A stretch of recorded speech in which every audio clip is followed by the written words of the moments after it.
Shalom, peuple de Dieu, bonsoir. Adorable Père, au nom puissant de Jésus, nous te disons merci pour ce moment encore que tu nous as donné l'opportunité d'écouter ta parole et d'intercéder et de prier. Et que chacun de nous soit béni à travers ta présence ici, au nom de Jésus. Amen. Oui, encore, shalom, peuple de Dieu, bien-aimés dans le Seigneur, shalom, shalom. Nous continuons toujours dans le secret de la prière exaucée.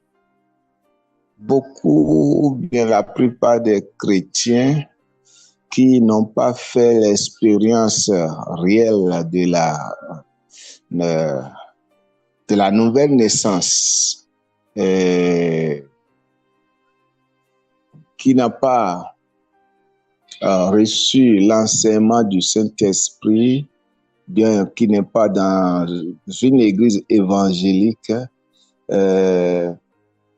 pense que pour prier à Dieu, nous devons passer par un autre nom.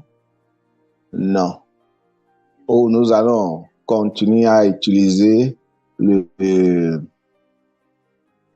nom de nos ancêtres, ou bien le Dieu de nos villages, le nom du Dieu de notre village, etc.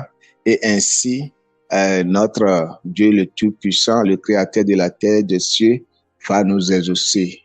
Bien-aimés, Dieu est invisible et c'est lui le Tout-Puissant, et nous n'allons pas aller vers lui par autre nom que le nom qu'il nous a donné.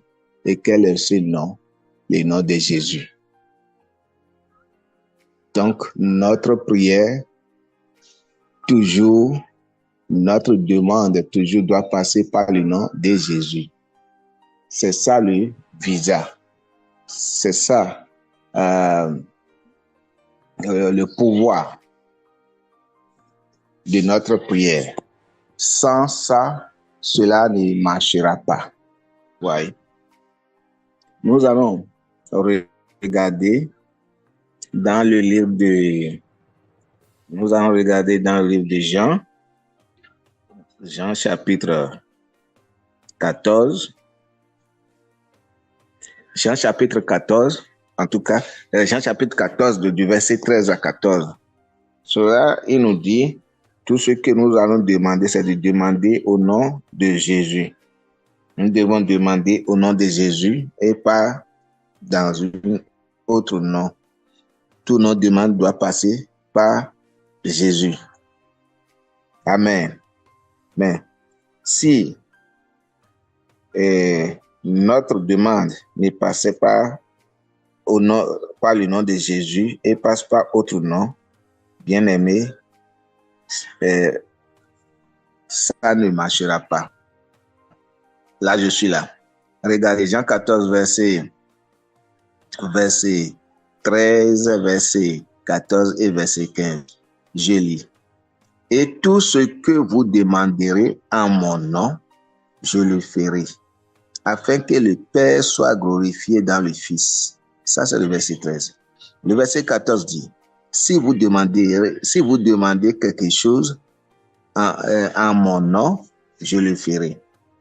Maintenant, le verset 15 dit, si vous m'aimez, gardez mes commandements. C'est un commandement. C'est un ordre. Il dit, si vous m'aimez, gardez mes commandements. Il dit que tout ce que vous demanderez en mon nom, c'est Jésus qui parle.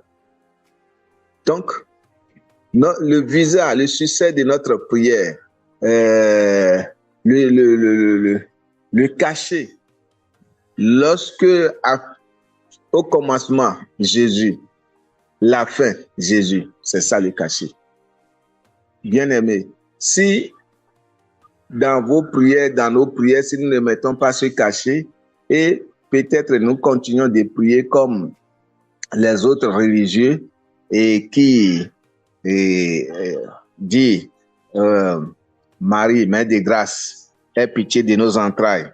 Et à des moments donnés, ces gens de personnes, ils répètent le nom de Marie là plusieurs fois pour avoir pitié, pour avoir les ossements de leurs prières. Bien-aimés, ce n'est pas biblique.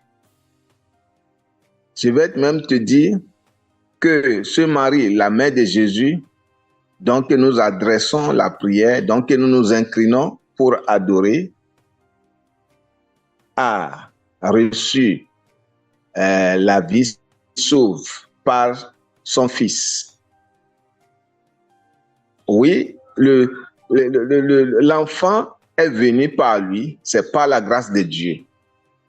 Mais lorsqu'elle est Marie, mère de Jésus simple, chère, elle n'a pas eu sa vie sauve. Elle est une femme ordinaire jusqu'au point où Jésus est allé à la croix et Jésus s'est sacrifié pour l'humanité. C'est en ce moment-là, lorsque les gens se sont dispersés pour aller prier et chercher la face de Dieu, maintenant que le maître n'est pas là, celui qui nous défendait n'est pas là, qu'en est-il pour nous? Qu'est-ce qui va se passer? Quel sera notre résultat? Là, nous sommes finis. L'ennemi vraiment va nous vaincre. Qu'est-ce qu'il faut faire? Et dans cette peur-là, mais Jésus les avait indiqué qu'ils devaient aller quelque part. Et ils devaient, par exemple, Actes chapitre 1, verset 8, il dit, allez au Jérusalem, vous recevez la puissance. Actes chapitre 8, je vais, c'est mieux de lire. Actes chapitre 1, verset 8. Oui, voilà. Il dit, mais vous recevez une puissance, le Saint-Esprit survenant sur vous, et vous serez mes témoins à Jérusalem, dans toute la Judée, dans la Samarie et jusqu'à l'extrémité de la terre. Il faut recevoir cette puissance, ce pouvoir. Et ce pouvoir maintenant, qui va donner, c'est le Saint-Esprit. Après le départ de Jésus, donc il va envoyer maintenant le Parakletos. Le Parakletos, c'est en anglais, le Parakletos, ça veut dire un autre qui va nous aider. Un autre qui est comme Jésus, qui va nous aider. Voyez-vous? Donc, lorsque le Saint-Esprit est arrivé, il va descendre sur ces personnes-là, mais ils devaient entendre où? À la chambre haute.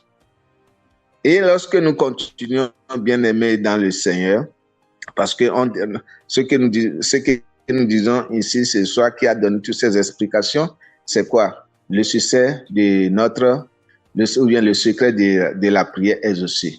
Donc, et je suis en train de dire, le secret de tes prières exaucées n'est pas, vous savez, des gens prient au nom de leur grand-père, les gens prient au nom de leur papa défunt, ou bien de leur maman défunt, et ma mère défunt, ex-défunt, qui sont morts, etc., etc.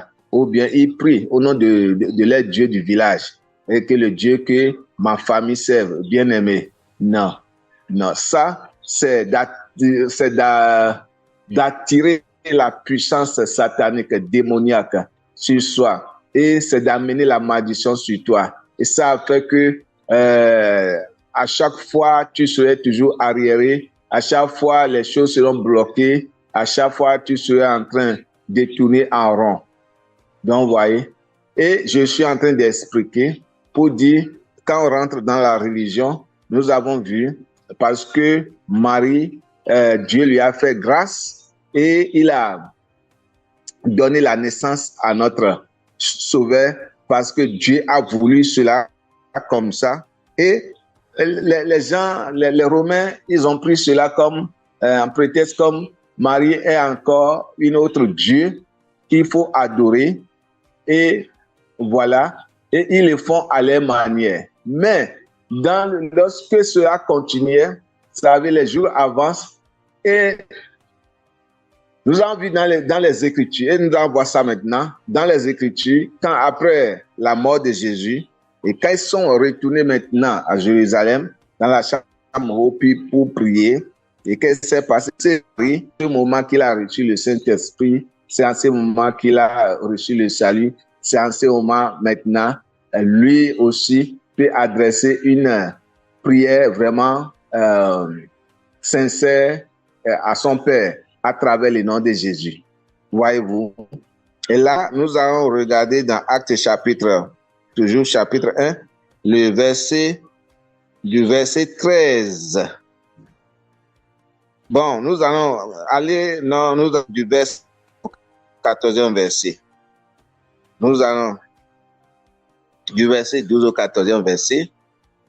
Alors, je lis le verset 12, Acte premier chapitre, le verset 12 là. Alors, il retournait à Jérusalem de la montagne appelée des Oliviers, qui est près de Jérusalem, à la distance d'un chemin de sabbat. Maintenant, le verset 13. Et quand il fut arrivé, il montait dans la chambre haute, où il se tenait d'ordinaire. C'était Pierre, Jean, Jacques, André, Philippe, Thomas, Barthélemy, Matthieu, Jacques, fils d'Alphée, Simon les Zélotes et Jude, fils de Jacques. Le verset 14. Tout d'un commun accord, persévéraient dans la prière avec les femmes. Là, notez, dit avec les femmes. Et Marie, mère de Jésus. Mère de qui? Mère de Jésus. Et avec les frères de Jésus. Avec les frères de Jésus. Cela veut dire quoi, bien-aimé dans le Seigneur? Vous savez, après que Marie a eu Jésus, elle s'est remariée et elle a encore d'autres enfants. Vous voyez? Et ces enfants-là ont suivi les mères, ils ont trouvé le salut à travers ces prières, à travers l'œuvre salvatrice du Seigneur Jésus. Donc, c'est ça. C'est ça la réalité. Donc, tu ne dois pas présenter, pendant nos prières, nous ne devons pas présenter un autre nom ou bien quelque chose en différent. Le seul nom qu'on nous a donné, bien-aimé, le seul nom par lequel nos prières pourraient être exaucées, lequel nom qui peut chasser les démons, lequel nom avec lequel nous pourrons prier et avoir la guérison, avoir un miracle, c'est le nom de Jésus. Parce que au son de Jésus, la Bible dit que les ténèbres tremblent, les démons tremblent. Ils ne peuvent pas rester. Ils ne peuvent pas contester. Aucune puissance sous la terre ne peut pas contester. Et c'est la puissance de Jésus. Donc, arrêtons de la prière de la religion. Parfois, nous allons vu des personnes qui disent ils prient, ils croient en Dieu et encore ils continuent de faire la croix de signes. Hein? Ils commencent par prier comme faire croix de signes, comme prière, etc. Bien-aimé, ce n'est pas biblique. 2. Philippiens chapitre 2. Je vais lire à partir de...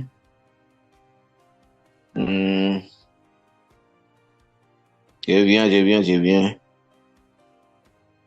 Philippiens 2 du 8e verset à 11e verset. Nous allons voir encore ce qui s'est passé là avec le nom de Jésus. Bien-aimé, c'est écrit ainsi. Il est humilié lui-même, se rendant obéissant jusqu'à la mort, même jusqu'à la mort de la croix. Parlant de Jésus, il s'est humilié, il s'est laissé lui-même. Vous voyez, jusqu'à la mort, mais jusqu'à la mort de la croix. Vous voyez. Maintenant, le verset 9 dit, c'est pourquoi, le verset 9, Philippiens 2, verset 9 maintenant. C'est pourquoi Dieu aussi l'a souverainement élevé et lui a donné le nom qui est au-dessus de tout nom. Dieu lui a donné le nom qui est au-dessus de tout nom. Le nom qui est au-dessus de ton grand-papa là, de tes ancêtres là, de ceux que vous adorez là, les petits dieux de vos villages là, les petits marabouts là.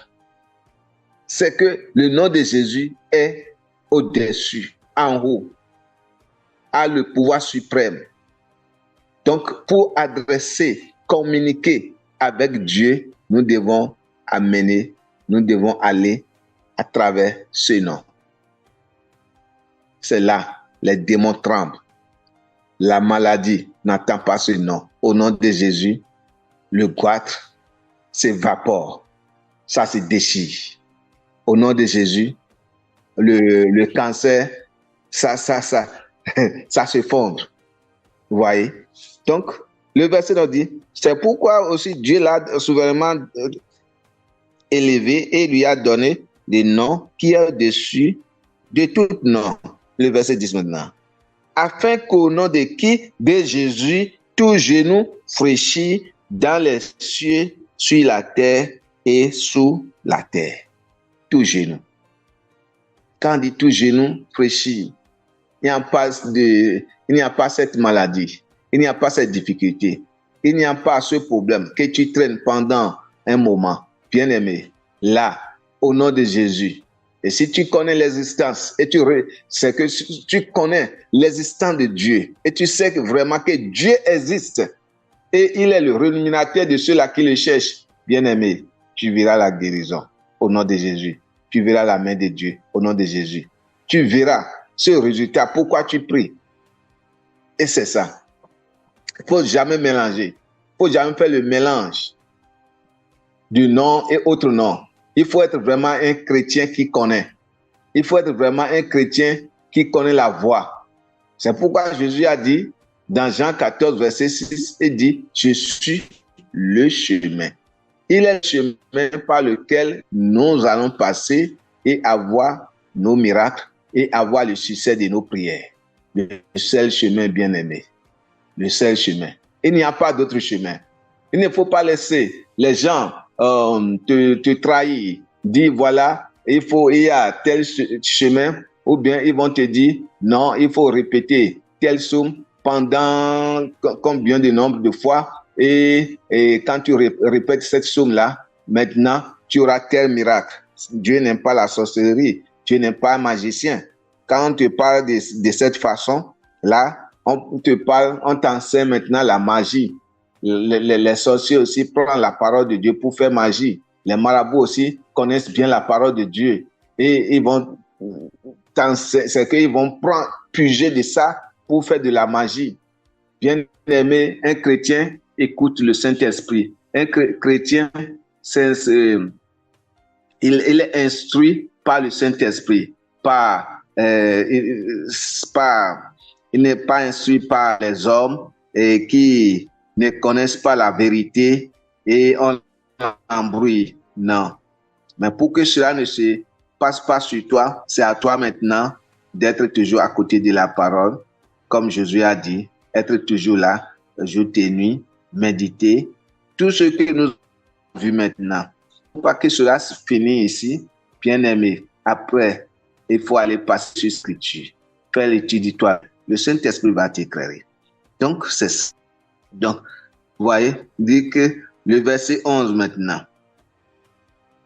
Le verset, j'avais lu le verset, au nom de Jésus, que tout genou chisse dans les cieux, sur la terre et sous la terre. Le verset 11 dit, et que toute langue confesse que Jésus-Christ est Seigneur, à la gloire de Dieu le Père. Et c'est ce qui s'est passé. Nous allons retourner oui, je suis toujours atteint, oui. Dans Actes chapitre 16. Actes chapitre 16, verset. C'est ce qui s'est passé, bien aimé, lorsque Paul et Silas, ils avaient des problèmes. Et je vous ai aussi parlé de l'heure. Il ne faut pas, quand vous voulez s'approcher de Dieu, il faut aller où il n'y a pas de distraction, où il n'y a pas de bruit. Et Paul et Silas, ils ont connu cela et ils ont pris le nom de Jésus. Et la Bible nous dit, Acte 16, le verset 25 dit, vers le milieu de la nuit, Paul et Silas chantaient les louanges de Dieu et les prisonniers les attendirent. Nous allons lire Acte chapitre 16 là. Je regarde les d'abord. Bon. Quelques minutes. Je vais sauter. Le verset 30. Le verset 30. Le verset 30, j'ai sauté. Quand ils avaient prié, et vous voyez, au milieu de la nuit, la prison était secouée, les prisonniers étaient libérés. Et le verset 30 dit, il le fit sortir et dit, Seigneur, que faut-il que je fasse pour être sauvé? Et le verset 31 dit, Paul et Silas répondirent, crois au Seigneur Jésus et tu seras sauvé, toi et ta famille. Amen. Bien-aimés, que le Saint-Esprit vous montre ceci, que le Dieu qui nous a apporté ce verset avec les uns et les autres amène plus de lumière dans nos cœurs pendant notre culte personnel, pendant que nous serons avec Dieu en train de méditer ces paroles au nom de Jésus. Ceux-là qui ont besoin de la guérison, recevez la guérison dans le nom de Jésus. Je prie maintenant que toute maladie dans vos corps fraîchisse les genoux. Je prie maintenant que tout problème devant vous s'écrase dans le nom puissant de Jésus. Reçois la victoire. Recevez la victoire. La grâce de Dieu vous accompagne partout. Au nom de Jésus, je viens de prier. Amen